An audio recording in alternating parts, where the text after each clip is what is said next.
Senador Aubá. Sí, bien, gracias, presidente. En nuestro caso es de adición de un nuevo punto y diría así, instar al Gobierno español a enviar anualmente a esta comisión un informe completo sobre las importaciones de cítricos y evolución de precios, de valoración, actualización y propuesta del Gobierno español al respecto. Esta comisión formularía las propuestas de resolución a dicho informe que estime oportunas.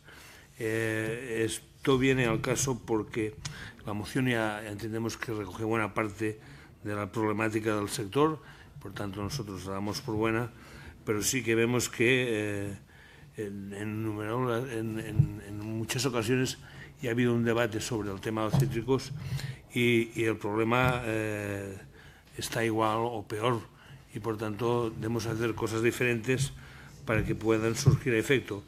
El Gobierno, en todo caso, sí que tiene información que se la hacen llegar de Europa, pero no los grupos parlamentarios.